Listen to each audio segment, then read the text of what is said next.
Hey everyone, welcome to Scary Movies. This episode is titled Toney Express, and I'm confident you're expecting this screen cap right here.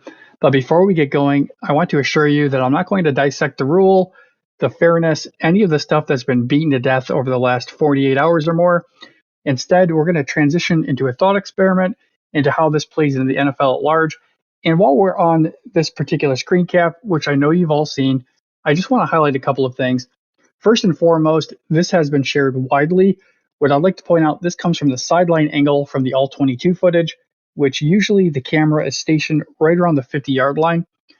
The reason I think that's important is if there's any gray area whatsoever of whether or not this is an infraction by the letter of the law, yeah, you're not going to get a much better angle than this camera right now.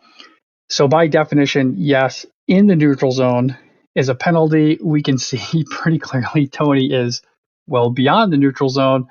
Very obvious foul, very obvious reason for callback. Now, we usually have been seeing on social media the screen cap. By letter of the law, this is an at the snap penalty, so it's not a flag until the ball actually starts moving. We can see here the ball is almost all the way to Patrick Mahomes. Toney has not reset. He's not gone back. So yeah, this is a very obvious call. And I really want to transition this to more of that thought experiment that I was hinting at earlier. And to do that, we're going to take you a week back into the Kansas City timeline against the Green Bay Packers. And I'm going to introduce you to a gentleman by the name of Lucas Van Ness. As you can see from this play, this is not a typical alignment for an NFL defense pre-snap. So let's take a look to see what happens at the snap. We do see all of these poor gentlemen scrambling to get off the side of the field, and now we do see the ball in motion. Now, why am I bringing up this particular play? Well, in this particular play, Lucas Van Ness was the unfortunate soul who was flagged for defensive offside as well as an illegal substitution. But as we can see, we have a couple of other candidates. We can see the entire Packers defense really is in disarray.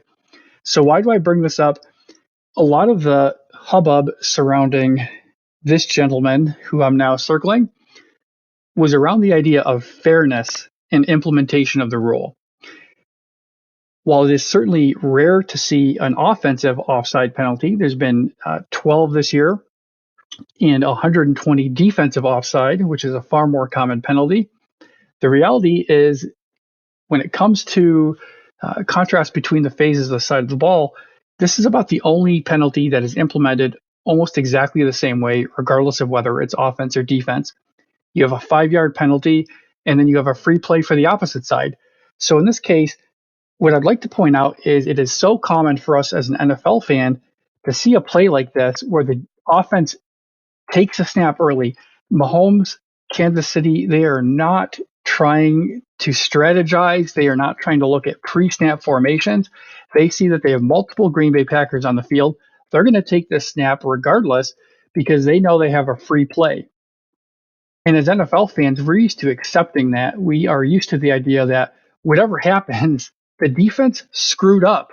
The defense is problematic, and the offense gets a free shot to do whatever they want. So for people to kind of complain or twist it on their head, to really insinuate that maybe this penalty shouldn't be called when it's an offensive offside, to me is illogical because as you've seen from the frame by frame, while I've been going on a bit of a tangent here, Kansas City was able to take advantage of this Green Bay misalignment to score a touchdown. And there's no controversy regarding this play. There's no discussion on the fairness or the implementations or rules. Everybody understands that Lucas Van Ness and all of his counterparts were guilty as sin of this particular infraction, and the 7 points that followed were directly a result of that miscalculation on their part. So when it happens on the offense, yes, it is certainly more rare, but that does not mean more unfair or less fair. That's my rant on this one. Hopefully, that adds a little extra layer to the conversation for this very controversial, for whatever reason, call. Go Bills. Don't forget to like, subscribe, and as always, feel free to blame the officials. I think the NFL loves the hate. They feed off of it, and it gives them a little extra dollars. and it keeps you coming into my penalty recaps on BuffaloRumblings.com. I'll see you next time.